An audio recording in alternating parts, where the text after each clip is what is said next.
Enquanto a paternidade muitas vezes exerce uma pressão menor do que a maternidade, há coisas diferentes que se esperam de um pai e que também atuam como pressões: a força para a proteção dos seus filhos e o poder para prover para aqueles que dependem deles. A paternidade acaba tendo seus próprios pesadelos. E, tendo seus próprios pesadelos, é combustível também para os filmes de terror. Com tantos tipos de pais por aí, temos um terreno amplo para explorar no audiovisual. Para propor a reflexão, listei alguns dos pais mais sinistros dos filmes de terror. Uns são terríveis, outros lutaram até o fim por sua prole. É só pegar a pipoca e acompanhar a seleção. Pais que fariam tudo pelos filhos, eles enfrentariam demônios, lutariam com seus próprios punhos contra assombrações e tentariam parar o apocalipse com o próprio corpo se isso fosse possível. Esses pais acabam entrando em problemas e quase se sacrificando. Alguns acabam mesmo mortos no meio do caminho só para que seus filhos fiquem a salvo. Os pais mais sinistros dos filmes de terror. Sequel, Invasão Zumbi, 2016. Sequel é um pai recém-divorciado. Estava viajando com sua filhinha Sua para visitar a mãe em Busan quando o ataque zumbi começou. O que ele poderia fazer, se não o que fosse possível para manter a garota a salvo? Apesar das dificuldades de se conectar com sua filha, Sequel batalhou até o fim para que a criança ficasse bem e acabou conseguindo cumprir sua missão, já que Suan foi uma das únicas a sobreviver ao que aconteceu naquele trem. Steve Freeling, Poltergeist, o Fenômeno, de 1982. Não podemos negar que a família Freeling passou por maus bocados quando decidiram se mudar, mas quem nunca, não é? Entretanto, o pior aconteceu quando a família se viu ameaçada com sua filha caçula raptada pelas forças do mal. Isso deixou Steve bastante nervoso, e ele seria capaz de lutar com seus próprios punhos contra as assombrações em sua casa. Um Lugar Silencioso, de 2016. Como lidar com o apocalipse e tentar cuidar de sua família.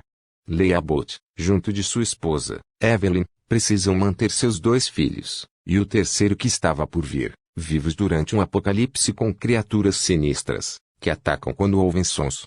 Leah Bott nos presenteia com uma cena emocionante quando se entrega como sacrifício para manter sua família a salvo, no final do primeiro filme, que conta com uma sequência. Além de enfrentar um apocalipse, Leah ainda consegue correr com suas crianças no colo em silêncio. Isso que são qualidades admiráveis. Gabe Wilson, Nós, de 2019. Gabe Wilson é um dos pais mais amados do cinema de terror. E não somente por ser um pai engraçado e com aquele estilo que grita pai, mas também por ter se esforçado até o final para manter sua família unida e bem, mesmo que tenha tomado algumas decisões meio equivocadas, como sair de sua casa com um bastão de beisebol e sem ter certeza do que está fazendo não parece uma boa escolha, certo? Ainda mais quando estranhas cópias de si mesmo e dos membros da família Wilson aparecem para eles. Gabe foi um baita pai. Eles tentaram. Alguns pais dos filmes de terror fizeram aquilo que podiam com o que tinham em mãos para protegerem seus filhos e suas famílias, mas infelizmente eles não chegaram lá. Seja por azar, por alguma força do destino, ou por terem cometido algum equívoco, esses pais falharam na proteção, mas se forçaram ao máximo. David Drayton, O Nevoeiro, de 2007. Todos sabemos do final trágico que Billy, filho de David Drayton, teve. Mas não podemos negar que ele tentou. Com o apocalipse parecendo se aproximar, as criaturas mutantes destruindo a todos que pudessem escutar ou sentir, David acabou tomando providências terríveis para evitar que seu filho caísse nas garras desses seres aterrorizantes. Apesar do final do conto de Stephen King que baseou o filme ser menos angustiante, sabemos que a situação ainda assim não era das melhores. Frank Carvetes, Os Filhos do Medo, de 1979. Tudo bem, talvez o verdadeiro parente macabro de Os Filhos do Medo seja a mãe, Nola, que passa por uma terapia e acaba ficando bem diferente.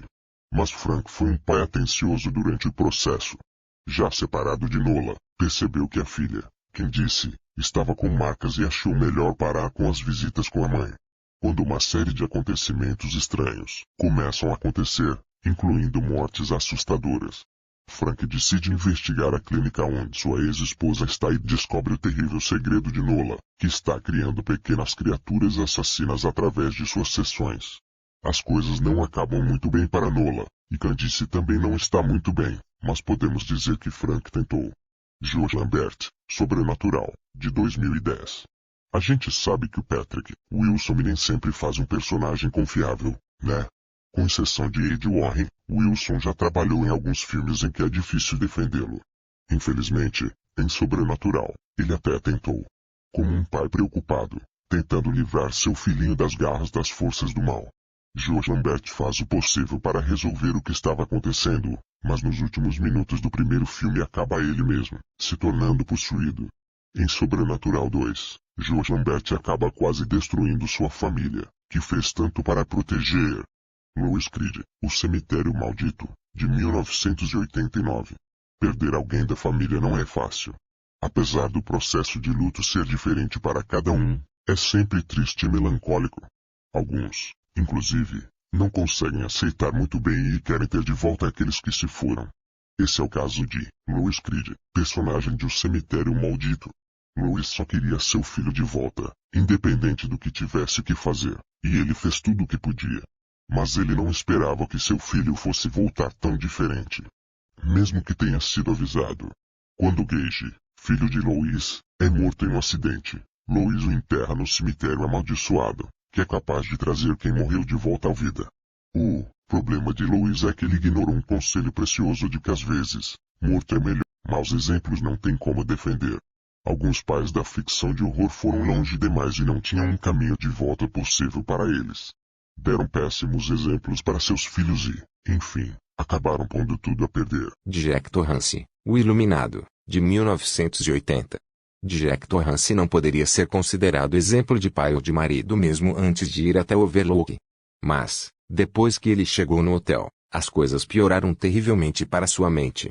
Quando as forças malignas do Overlook começam a agir sobre Jack Torrance, ele se torna sem dúvida um dos pais mais macabros e icônicos do cinema de horror, não dando nenhum tipo de moleza para o Indy ou para Danny. Jack Torrance também não teve uma infância fácil, e por maiores que fossem seus esforços para melhorar, eles não foram páreo para o que é Overlook. Dan Cohen, de 2017. Dizem que uma fruta nunca cai muito longe da árvore, e podemos ter certeza sobre isso quando pensamos na família Armitage. Rose era uma péssima pessoa, mas quando conhecemos a família inteira naquele fatídico final de semana que Chris vai passar com eles, temos a certeza de que ninguém ali é exatamente bom. Mix, A Mão do Diabo, de 2001. Mix é pai de 2 filhos, viúvo, um pai amoroso e carinhoso, que mantém seus filhos na linha da forma que pode, dando a eles tudo para que fiquem bem. E tudo vai bem mesmo, até o dia que Mix afirma que Deus falou com ele e disse que ele precisa expurgar os demônios do mundo. Seu filho mais novo acredita firmemente na palavra do pai, mas a criança mais velha começa a desconfiar do que está vendo. Apesar de todo o amor, não podemos dizer que ensinar seus filhos a matar desde cedo seja lá uma atitude muito razoável, mas garante um lugar para ele em uma lista de pais macabros. Reverendo Henry Powell, O Mensageiro do Diabo, 1955. Pai é quem cria, mas não podemos nem chegar a dizer que Henry Powell criou alguma coisa, só uma grande antipatia com o público. Fanático religioso, com as palavras amor e ódio tatuadas nos dedos das mãos. Henry Powell se casa com uma viúva e atormenta seus pobres filhos para que eles contem a ele onde está enterrado o dinheiro que seu falecido pai deixou. Guy Wodehouse, O Bebê de Rosemary, de 1968. Guy é o pai que já está dando suas escorregadas antes mesmo do filho nascer. Aliás, teoricamente, o filho nem é dele, mas sua participação é fundamental para isso. O aspirante ator faz umas amizades estranhas com os vizinhos quando ele e sua esposa Rosemary se mudam para o novo apartamento. Acontece que os tais amigos são de um grupo de satanistas. Guy é o cara que vai colocar sua esposa para servir de barriga de aluguel para o novo filho do capiroto. Como se isso não fosse o suficiente, ele enche a gestação da esposa de paranoias, abuso e manipulação emocional e psicológica. Vovô Sawyer, o massacre da serra elétrica por trás de toda a família canibal a um patriarca que passou estes costumes antropofágicos adiante. O ex-açougueiro é um supercentenário que, segundo o diretor Toby Hooper, se mantém vivo por beber o sangue das vítimas que seus netos matam. A primeira aparição dele em uma massacre da serra elétrica ocorre quando Sally está fugindo de Leatherface e busca ajuda. Num primeiro momento ela acha que o vovô está morto, por ver quão velho ele é. Ele não apenas estava vivo como aparece na continuação do filme, com surpreendentes 137 anos de idade. George Lutz, horror em Amityville. George Lutz já começa o horror em Amityville errado. Ele compra uma casa para sua família onde um ano antes havia acontecido um massacre. O motivo? A casa estava por um preço bom. E não é como se o personagem não soubesse do histórico do imóvel, que foi informado pela imobiliária durante a compra. Porém, segundo ele, casas não têm memória. Como se as paredes, sangrando e as vozes do além expulsando a família do local não fossem suficientes, George decide ficar e manter a esposa e filhos ali. Aí vem o ultimato para o patriarca. Ele é possuído por espíritos que o convencem que matar a própria família seria uma boa ideia.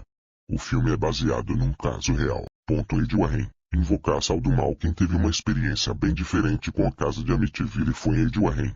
Ele e a esposa Lorraine trabalham como demonologistas e praticam exorcismos e demais expulsões de espíritos malignos. Sendo ele próprio pai de família, ele encara os problemas das pessoas ajudadas por ele e pela esposa com total empatia e dedicação, empenhando-se ao máximo para expulsar os espíritos e ajudá-las a superar os traumas e seguirem uma vida normal. Para quem quiser conhecer melhor os casos reais investigados pelo casal, a Caveira já publicou 3 livros da série de Lorraine Warren. Demonologistas, Lugar Sombrio e Vidas Eternas. Freddy Krueger. A Hora do Pesadelo 6. A gente normalmente não pensa no Freddy como uma figura paterna, mas no 6º filme da franquia, que, supostamente deveria ter sido o último, descobrimos este lado mais, digamos, familiar do monstro que mata adolescentes no sono. A relação dele com sua filha é bem complicada, talvez porque ele tenha matado a mãe dela na frente da menina. Neste filme, ele já matou todos os jovens de sua cidade natal e busca a ajuda da filha para poder caçar novas presas. Só que ela descobre as origens diabólicas dos poderes do pai e decide que tem outros planos para ele.